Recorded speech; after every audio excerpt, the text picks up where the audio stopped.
our Cabinet on Friday the 10th November. I'm your Chairman, Mark Stevenson. I'm going to go straight to it. We've got quite a lot on the agenda today. It's quite a thick one and a lot of items on it. So can I have apologies for absence, please? Good morning, Leader. I can report apologies for absence this morning from Councillor Michael Bush, the portfolio holder for the environment, and also from Councillor Jane Chapman, the leader of the Independence Group, and her deputy, Councillor Graham Steady, is attending on her behalf. Thank you, Leader. Thank you very much. And so noted. Item number 2 is minutes of the meeting held on Friday the 6th of October. So I have them in front of me, and I'm prepared to move them. Need a seconder, and are there any? Gina, you're going to second for me? I'm happy to second those. And are there any alterations that we wanted to make? Saying happy for me to sign. Okay, I shall do that as the meeting progresses. Item number 3, any declarations of interest? No? Okay. Item number 4, announcements by the Leader of the Council. I've only got a couple. We did memorandum of understanding last Friday with the university and a few authorities about partnership working and bringing forward together some of the things that are important to the district. So that was a lot of big dignitaries there, and it was an interesting thing to reaffirm what's already been done in the past.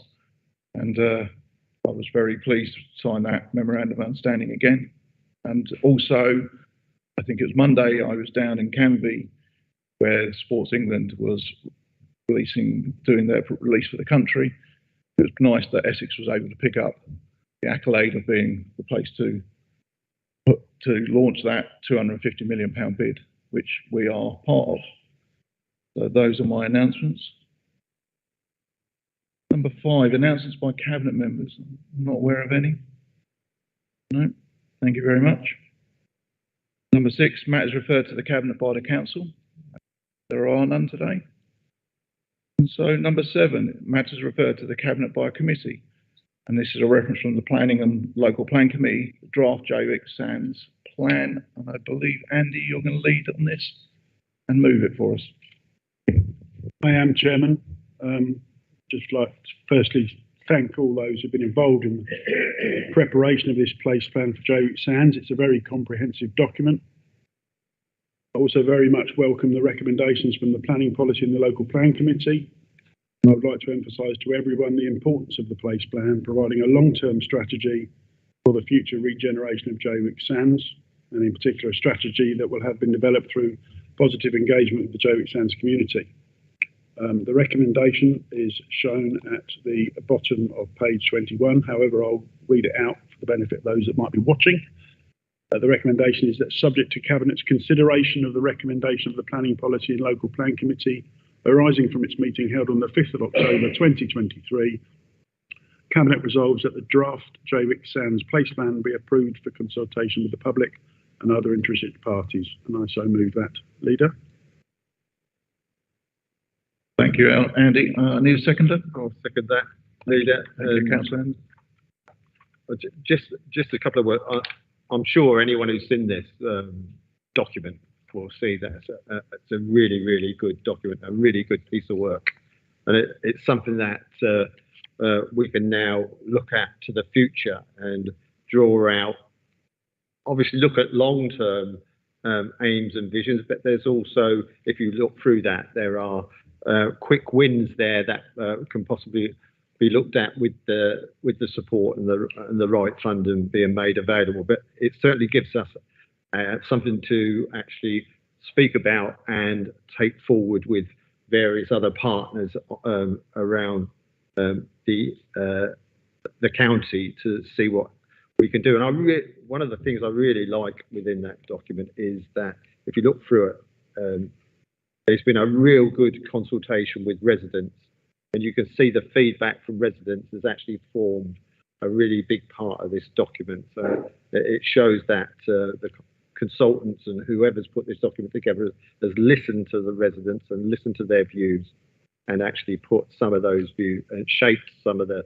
results of this document around those views. So I'd just like to second and commend this document and say that it's a really good working document that we can use going forward for the benefits of all the residents in the area of Jaywick. Councillor Henderson, and I'd just like to echo those. I mean, it's a great piece of work, and you know, I'd like to thank all of those that have taken part in that. Councillor Guglielmi, you want to come in? Chairman, thank you. I think this is the first time that a fully costed plan has been drafted for an area which has got not just the preservation but the added problem of flooding issue. So you're dealing with two major constraints there, and I don't mind being accused of being ambitious. 120 million pounds is what the price tag has been put at, what the proposals are, and it must be said that the PAT Project Limited have delivered a number of very prestigious development elsewhere. One of was the Victorian Albert Museum, the Secretariat project, which is one of the flagship places now there. Blakenham Farm, there was another one where they combined very difficult prospect of commercial with regenerating the site. And so therefore we've been very lucky, and officers were very careful who they chose to appoint and give this very important task to. So it's Jaywick Sands has got the beach, which is the greatest asset, at the same time as the greatest enemy, you know. So once we got all these plans in place and we know what the various stages, and as Councillor Henderson said, you know, there's quite a few quick wins there to be had without investing a huge amount of money. But I think when council engages with government and other funding agencies, you'll be able to show that by having a fully costed proposal in front of them, you know, it's serious about all things. So I really look forward to having feedback from the consultation that you sound like you're going to approve, and look forward to progressing that from there. Thank you. Thank you, Councillor Guglielmi, and I echo your thoughts on that. Yeah, it's nice to have finally an overall plan that, like you say, is costed out, and we can move it forward. Right, it's being moved by Andy, seconded by Ivan. We're happy with the recommendation on page 21.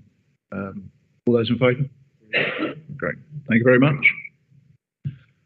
So number 8 is leader of the council's item, our vision, a new corporate plan. I'm going to be leading on this one. And this is something that every council has to do in its 4 years at the beginning. I think we did a very good job on this, and I'd like to immediately get in our thanks to officers for having done such a good job in not just preparing it, but the consultation and the gathering around that.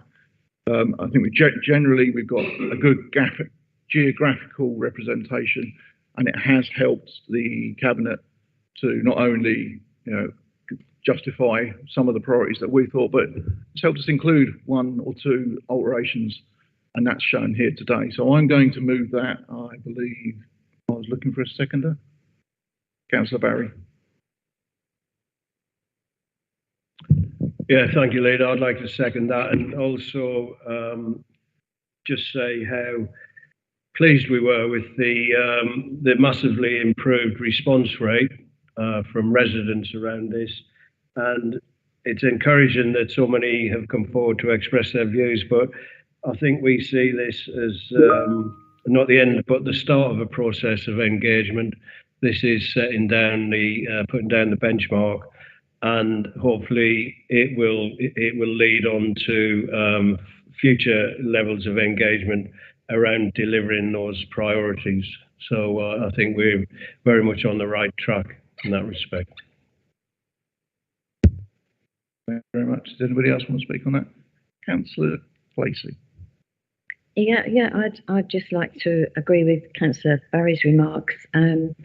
It's really important that this consultation got so many responses and hopefully have given residents a bit of ownership in the way we're going forward. And it's actually realising that every theme actually involves working with others. So partnership for me, obviously, is going to be a big thing going forward. Thank you very much, Councillor Placey. Councillor Guglielmi. Thank you, Chairman. And as for our submission, we are very much in favour of what you propose. Very hard not to. I do look forward, however, to the publication of the highlighted actions that will give some more understanding on how the vision is going to be delivered. Grateful that our response has been acknowledged in the report. But I've got a couple of areas which you probably know what I'm going to say. The joint procurement and AI.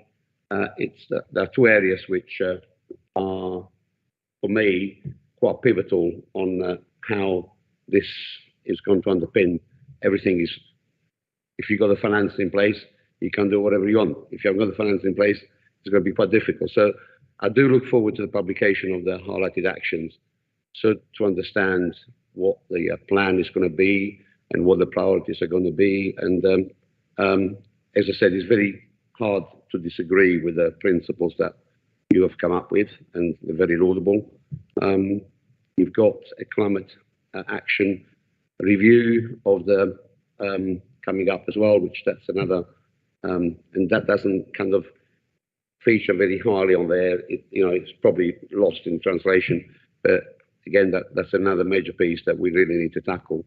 I look forward to the publication of the Part B. Thank you. Thank you very much. And just to let you know, we're already working on Part B. As for the procurement, the joint procurement, I think Councillor Cox signed an agreement on Monday to extend that. And I have been at the North Essex Councils, which we now call ourselves the Chief Execs. And there, I think I'm more of a broken record, along with Ian and the monitoring officer, Lisa Hastings, about the benefits of that joint working around procurement with Essex, and we're trying to get other people to look into that and go there.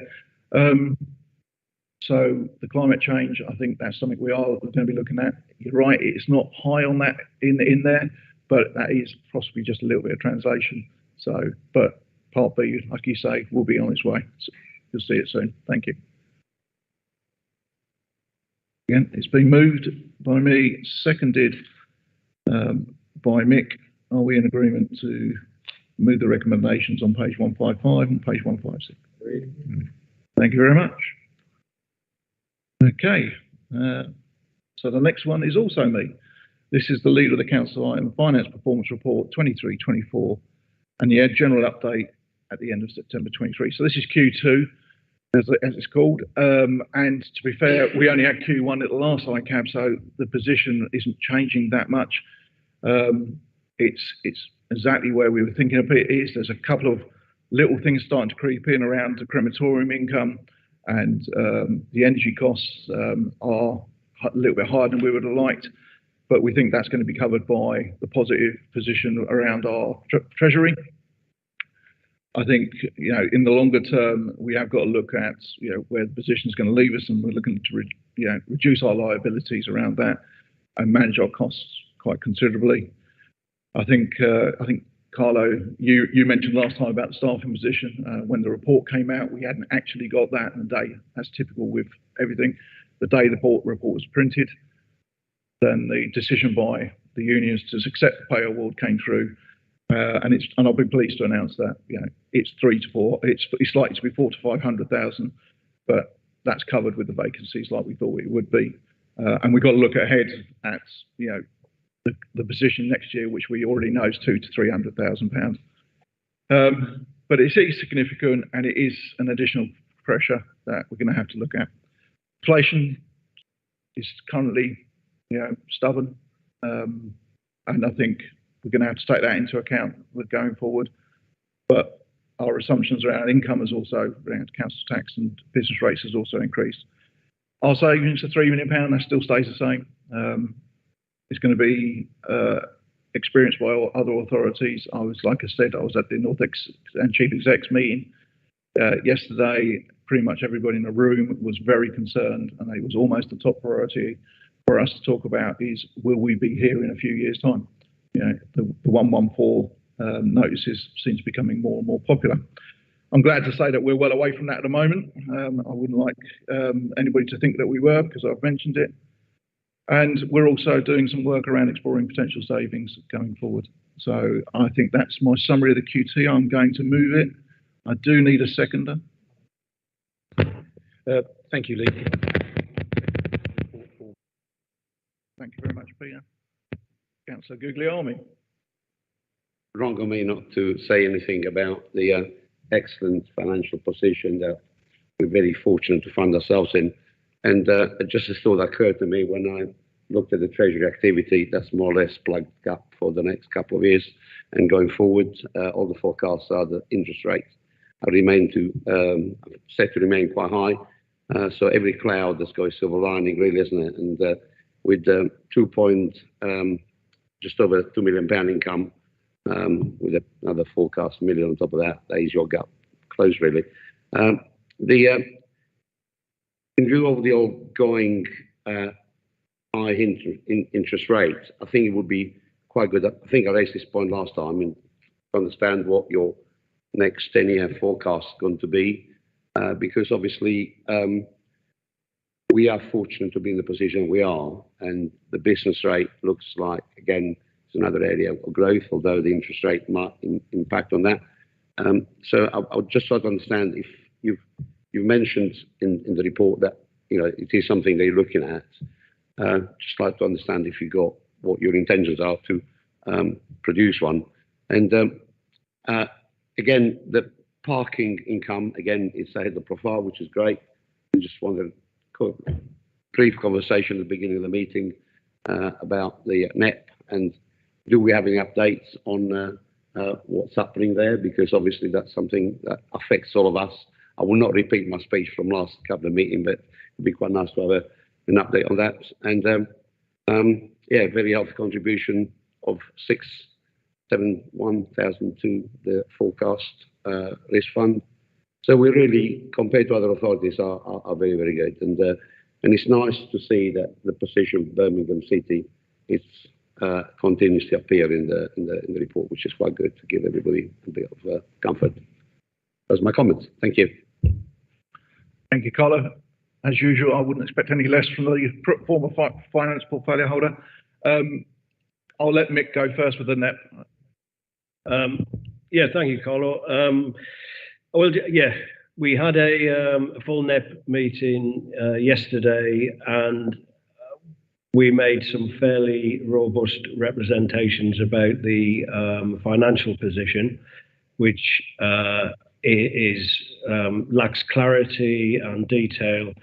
And what emerged from the discussion yesterday was an agreement that all the authorities' 151 officers would have a fairly urgent meeting before the next scheduled NEP meeting in December, to really clarify some of the outstanding issues around process, around a recovery plan, because the organisation is currently operating with a deficit, and we need some clarity so that we can put our forecasts into our own budgets and make some decisions about the future of our membership of NEP.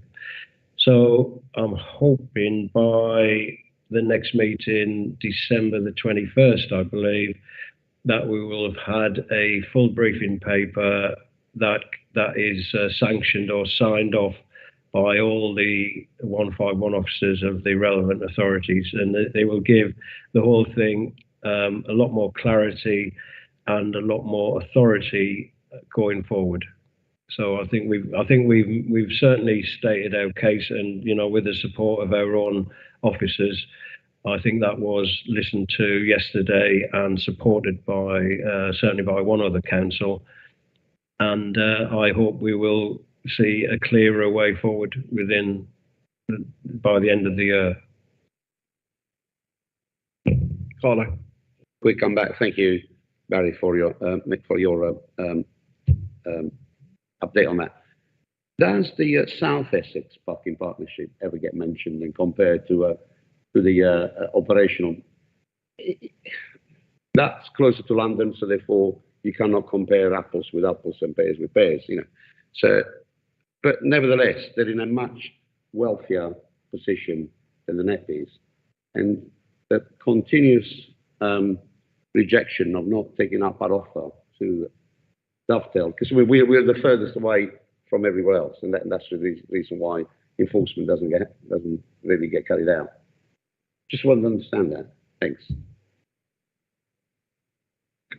Yeah, I mean, it is something. I mean, my brief tenure as the portfolio holder representing the authority has allowed me to, you know, gain information about how it operates. But certainly, one of the things I have asked is, why are our accounts presented differently to the accounts of the South Essex Parking Partnership, and why is their information much more clearer and allows them to make more informed decisions? We haven't really had the answers that we've been looking for over the last couple of months, and I'm not really sure why that is, because it seems that Colchester as the lead authority are the ones that we've been asking for those answers.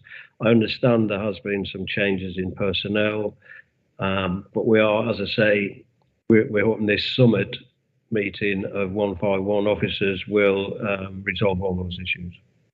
Yeah. Okay, so I'll let him go first, but he did ask some questions of me. So in principle, we're looking, as we've said in a previous meeting, around continuing the 10-year plan going forward, and has worked well for us, despite my initial reservations when I was on scrutiny. So hands up, you know, I was wrong on that one. Yeah, so we're going to move forward with that. What I'm not going to do is rush it. You know, we have got a little bit of time. We're still 3 years away from the end of that, and obviously I'm not going to leave it to the end of it. But I don't want to rush down that path and try and put something in place that we can't actually then manage and stick to. So that is coming, and you will see that, I'm sure, but it'll probably be in the new year. And because I've let, what else did you mention? Treasury activities. Yes, we're very fortunate about that, and I know you mentioned about how that will offset our 3 million gap. I think I've got some caution around that, because whilst we have got increased treasury, we've also got increased inflation. The price of everything's gone up.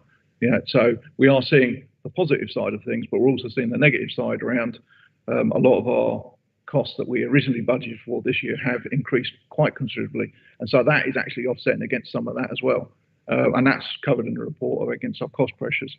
And so we're seeing that. So. Did I catch everything? Okay, Councillor Steady, I believe you wanted to say something. Yeah, thank you, Lou. I hope I'm not breaking protocol to make a statement about scrutiny, because I understand we do hold the cabinet to account and also portfolio holders to account. But obviously, on the back of very positive comments, as the community partnership are keen to really get involved going forward, and as well as scrutiny, hopefully we can add value as well. So I will look forward, or the committee will look forward, to liaising with the portfolio holders for future developments. Thanks, Councillor Steady. I mean, from a finance point of view, and I think that's what we're talking about,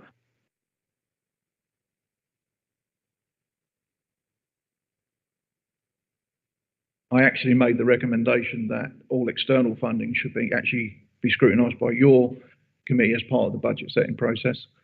So you will get a good look at what's going on there, and you can decide any recommendations that you might want to pass to us from that kind of point of view. So you will be included. Scrutiny is obviously very important. I think, when we were in our position doing scrutiny, I hope that we help the administration, and I would really like the same process to happen on going forward. So, right. It's being moved by me and seconded by Mick. Without any other comments? No? Are we agreed? Sorry, I tell a lie. It was moved by me and seconded by Peter. I'm reading the wrong one. So let's do that again. Moved by me, seconded by Peter. Are we all agreed? Thank you very much. Got there in the end. Right. Number 10. This is a report of the Economic Growth, Regeneration and Tourism portfolio holder, and that will be you, Ivan, around the North Essex Economic Board Strategy and Action Plan. So can I leave you with that? Yes, members, I'm really pleased to be able to move this report and North Essex Economic Board Strategy and Delivery Plan, which is in front of you today, and I'm sure you'll see it's another really, really good in-depth report. Just to give members some background, the North Essex Economic Board and was a collaboration of councils, which there's seven other authorities, well, including us, involved on this board. The board was formed in 2019 when this council joined it, and it worked quite closely throughout the pandemic on projects in support of businesses. So it's actually provided some really good support, joint support already. And it's also yielded over 1.6 million in jointly commissioned projects, plus additional finance from Essex County Council. After the pandemic, the partners of the board agreed to fund a refreshed economic strategy and action plan. And you'll see from this, the consultants, Henham consultants, have put this document together. And from that, there's an updated vision for economic development in North Essex. And we support the strategic priorities for the board, which are innovative businesses and skilled residents, a greener and high growth economy, a dynamic and connected region, and prosperous and inclusive communities. We also are supportive of the board's future plans, although we're not making any financial commitments at this point to specific actions. It will be down to individual board members or authorities to look within this document and possibly look at projects that best fit them for the future. And I'm really pleased when you look into the document that the narrative, the strategic narrative, includes some of the transformative work which is underway within the district already, which includes our Levelling Up projects in Clacton and Dovercourt, and the development of the garden communities.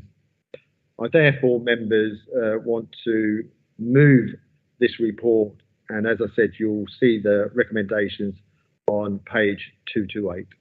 Thank you. Peter, I'm quite happy. Thank you, Councillor Henderson, and I'm looking for a seconder. Quite happy to second it. Thank you, Councillor Baker, for the seconding. So, as Councillor Henderson has just said, quite a good document, and we look forward to seeing where that actually ends up delivering in the future. So, unless there's any comments, Councillor Henderson. If members haven't looked, I think specifically some of this, I mean, a lot of it aligns to us, and it actually shows what a diverse county we're in when you look at some of the deep evidence that's been provided. But it's interesting to look at some of the examples of the action plan on pages 302, 303, and 304, which have few of them have been drawn out, where it says establishing green champions. I think that's a really good. Carlo mentioned earlier about our policy on the green agenda and promoting North Essex green potential. So looking at champions within each district or authority for the future, and establishing a Transport East partnership, convening local transport operators. We all know the barriers to some of the findings within this when we're talking about skills, employment, and training, and the transport improvements that we need to actually deliver that. And again, lead in North Essex visitor economy promotion. And again, this could benefit Tendrum because we know how important, and we've seen from the results of the corporate plan and our vision, how much the residents appreciate the amount of tourism, what tourism can bring to our area. So if we can align that with throughout the county and make that an overall offer, and we benefit from that, it can only bring benefits, overall benefits to us as well. Okay. With no other comments, it's been moved by Councillor Henderson, seconded by Councillor Baker. Recommendations on page 228. We agreed? Thank you very much. So the next item is item 11, which is the claim of costs in respect to development of St John's Nursery, Clacton-on-Sea. I believe, Councillor Baker, this is yours.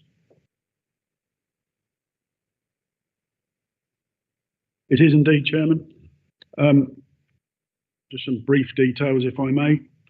A planning application to develop the site St John's Nursery was made in 2021, which was presented at the Planning Committee on the 10th of May 2022, where it was refused on several grounds. That decision was appealed to the Planning Inspectorate and heard on the 7th of March of this year, with the decision to allow the appeal being made on the 22nd of March of this year. Additionally, a full award of costs was made by the Planning Inspector on 6 of the 7 grounds put forward. I do not intend to outline them. They're within the report on pages 325 and 326.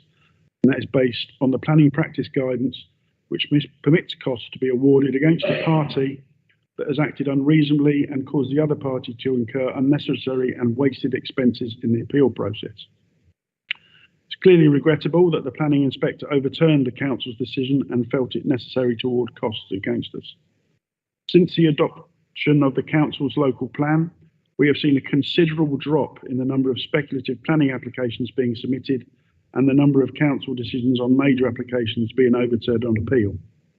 That said, appeal and cost decisions like these remind us that where planning proposals do accord with the local plan, there is an expectation both in law and in national planning policy that those proposals should be approved unless there are material considerations that can be justified with evidence to suggest otherwise. To that end, we are reminded that the Planning Inspectorate still retains a significant amount of power to both overturn the Council's decisions and, where it considers necessary, award costs against us if our actions are found to be unreasonable and unjustified. It goes to show that whilst as a council we can do our best to take on local concerns and totally understand the passion in our communities that arise when we are faced with unpopular planning proposals, there are due processes we need to follow and a local plan to guide us, and the decisions the council takes should always be reasonable. Due to our officers working with the applicant to come to a satisfactory conclusion, the cost claims have been reduced from a higher figure to that shown of £101,866.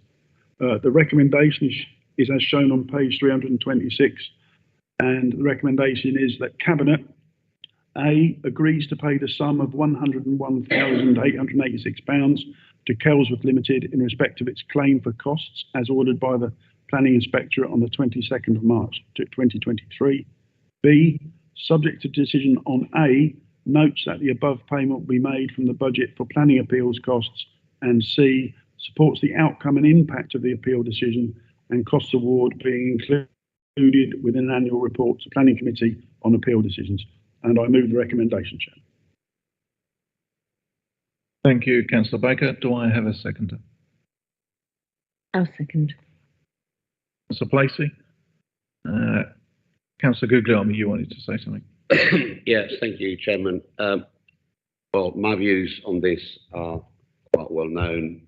And the one thing that we really should take away from it, the monitoring officer is well aware of my thoughts on it.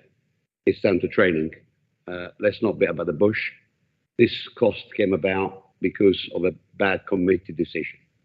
And I think the sooner we get training to members of the committee to drive into their minds whilst the democratic process should not be tampered with.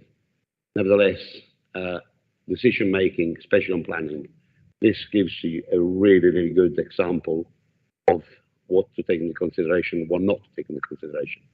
So I would very much welcome portfolio holder to set some specific training on decision making that would address this, and that is something that it's a duty on us as a council to do that. I will say no more, Chairman, but it's not very good news for us, this. Thank you, Councillor Guglielmi. At this point, I'm going to refer to the Monitor Officer, who'd like to also say something. Thank you, Chairman. Thank you, Councillor Guglielmi. I 100% agree with you that this is around training on decision making at the Planning Committee. However, I wanted to highlight that it is mandatory for all members of the Planning Committee to attend training on determining the planning applications before they formally sit on that committee, and that training is delivered and is received by those members on the committee. We may have to look at the doing some more training, but I just wanted to make it clear, obviously for the public record as well, that members are not allowed to sit on that committee unless they've been trained, but you can only take horses to water. Thank you, Ms Hastings. Councillor Baker. I think Mrs Hastings has actually said what I was thinking. I'm quite happy to have a conversation about further training. Okay, it's been moved by Councillor Baker, seconded by Councillor Placey. The recommendation is page 326. Are we happy to agree? Thank you very much. So the next one is the consideration and adoption of a comprehensive and cohesive taxi stroke private hire policy. And I believe once again this is Councillor Baker's. It is indeed, Chairman. The proposed taxi private hire policy is submitted following a recent 8-week period of consultation that happened between July and September 2023 on the statement and consideration of the findings from that consultation by the Licensing and Registration Committee. Prior to that consultation, there has been an extensive programme of activity to develop the draft policy and engage with many stakeholders. The initial element of the work in regard to the development of the policy was to consider Department for Transport's best practice guide to councils in respect of this area of licensing. The most recent issued version of that guidance actually dates to 2010. However, in 2022, Government issued its own consultation on possible revisions to that best practice guidance. This documentation was also reviewed in the drafting of the policy developed at this council. The Government has not as yet issued its response to its consultation, which concluded in June 2022. If and when such new guidance is issued, it would then be appropriate for a review to take place of this council's policy. On the 16th of October, the Licensing and Registration Committee considered the outcome of the most recent consultation, and their recommendations are outlined on page 348. And the recommendations to council are: it is recommended that 1, as proposed by the Licensing and Registration Committee, Cabinet A approves the final draft statement of taxi private hire policy excuse me, as set out in Appendix A for adoption and publication. B, authorises officers to develop over the coming months and implement a programme to bring the policy positions in the approved statement references in A above into operation. And 2, authorises officers to make minor amendments to the taxi/private hire policy to take account of such matters as legislative changes and government guidance on taxi and private hire licensing. And I so move the recommendation. Thank you, Councillor Baker. And do you have a seconder? That be leader. And I'm very happy to second this report and for Cabinet to endorse the policy that's before us. This is a culmination over a year's work, and there's been intensive consultation with users, taxi drivers and operators. And I think it's also good that we see within this the introduction first time of a penalty point system for minor breaches of by drivers and operators. I think another important thing about this is it's been benchmarked across the place with best practice with other councils and other driving forces, and also with good information coming from the transport. I can never remember the name of the transport body, but the governing body for transport. So I'm happy to second this, and I hope that Cabinet endorse the policy and that we get it published and we start operating it as soon as we can. Thank you, Chair.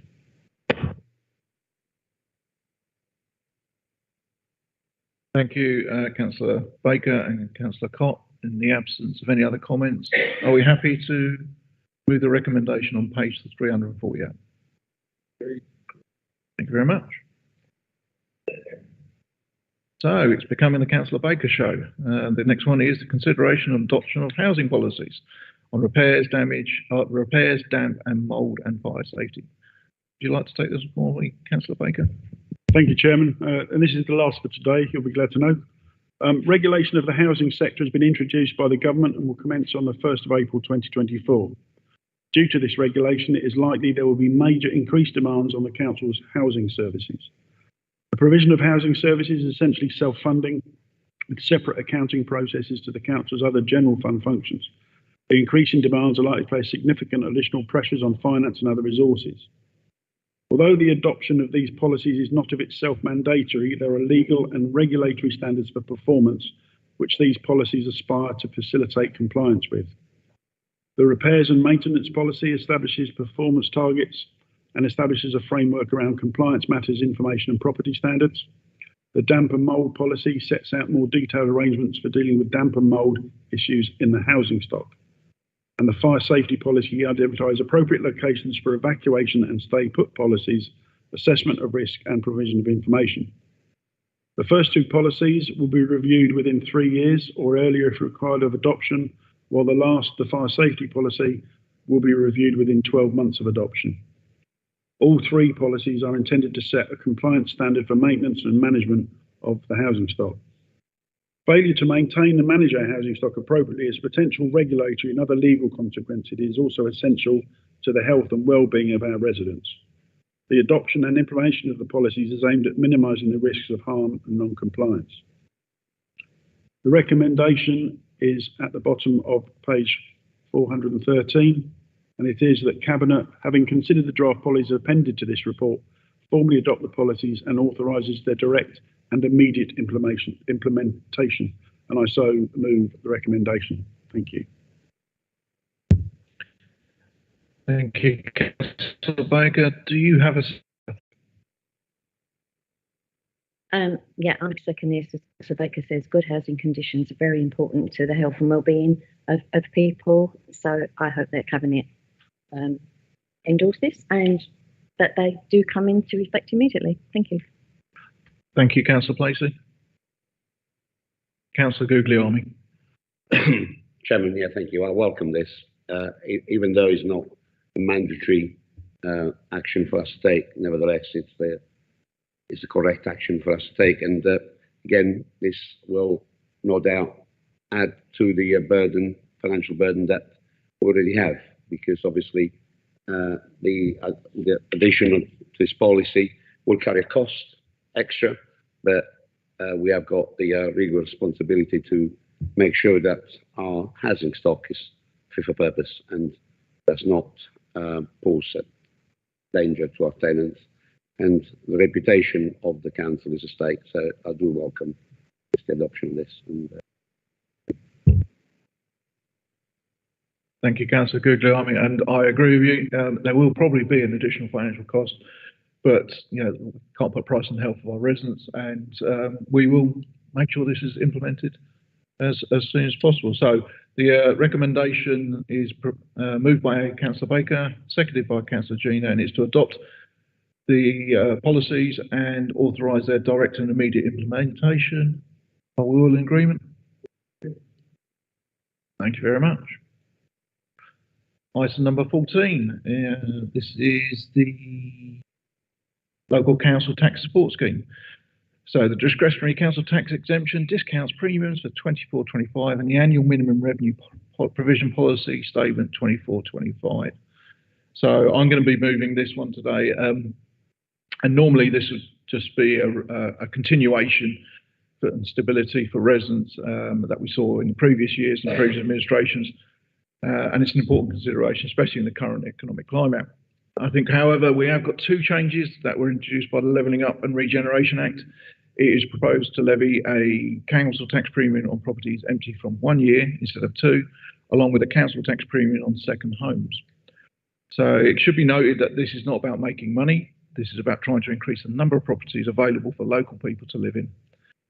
There will always be exceptions where such premiums are not appropriate. Following a period of consultation, government will be announcing those exceptions and how they will apply. It is a rather long report. It's 55 pages, and to essentially say it's not a lot changing, but I hope the report provides the right level of information in support of the recommendations to the full council meeting we're having in that coming up towards the end of the month.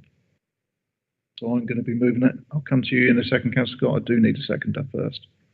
Quite happy to second it, Chairman. Thank you, Councillor Baker. And Councillor Scott. Thank you, Chairman, councillors. Yeah, I welcome this to this report. One question I want to ask: you just mentioned about a slight change on long-term empty properties and council tax be higher or like long-term empty properties. There are a few properties in my ward that are very long-term, like 5, 6 or longer. And I was wondering this, and if it's something we can do that long-term empty properties.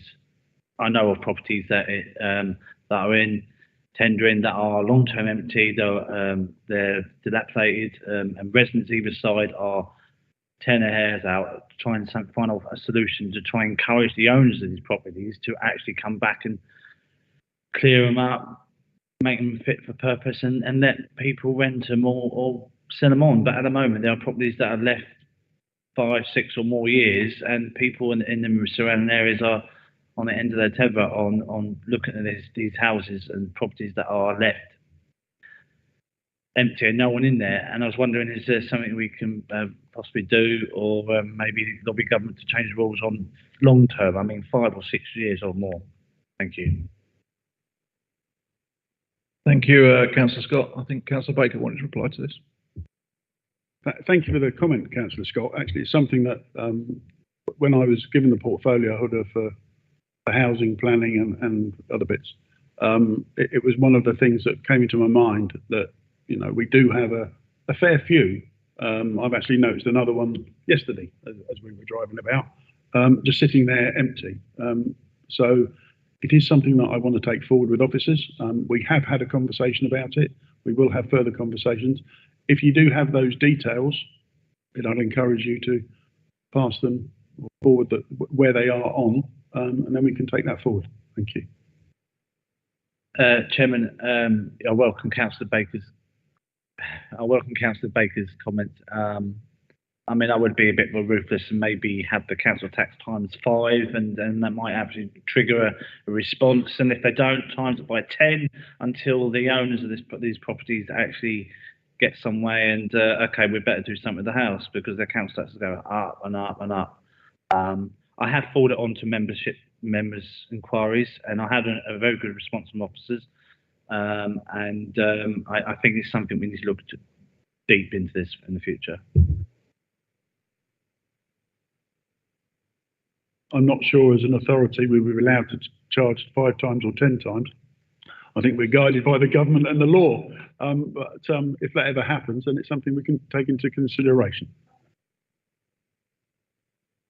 Yeah, I'll just add my comments on that. The frustrations are felt. We are at the maximum we can do legally. What you propose would be illegal. You know, so we'll stop where we are. And if you want to lobby government to increase it, I'm sure we'll be happy to. Thank you very much. So it's been moved by myself, seconded by Councillor Baker. Can I have the recommendation approved, please? Agreed. Okay. I think is this the last one? Yes. Cabinet for report of partnership portfolio holder, determination of a nomination to register an asset of community value, and this is the Lady Nelson playing field, Frinton Road, Thorpe Soken. And I believe this one is yours, Councillor Placey. It is indeed, yeah. This is before us because as set out in the report, the Lady Nelson playing fields actually meet the criteria. So I move the recommendation that Cabinet agrees that Lady Nelson playing field, Frinton Road, Thorpe Soken, CO16 OJD, meets the definition of an asset of community value as set out in Section 88 of the Localism Act 2011, and that the asset therefore be added to the Council's list of assets of community value. Thank you, Councillor Placey. Do you have a seconder? Yes, Leader. I'd like to second that and endorse the, sorry, just get my laptop out of the way, endorse the registering this space as an asset will allow further development and use by residents, sports clubs and community groups. There is a deficit of open space in Thorpe, and we are, encouraging asset development. So I would like to second this and recommend the Cabinet adopts this recommendation. Thank you very much, Councillor Placey and Councillor Barry. It's been proposed and seconded. Without any other comments, are we happy to move the recommendation? Okay. Well, that was the last agenda item, but I would just like to take the opportunity to thank all our officers within the council who have produced a 542-page agenda. I mean, the amount of work that goes into that, I think we should be recognised across the whole of the council, not just by the people who are in the room. And I would like to say to officers, if you could pass that back down to all those people who have contributed to the agenda today, I would really, really appreciate that. So the next meeting is on the 15th of December, and I will see you all then. Thank you very much.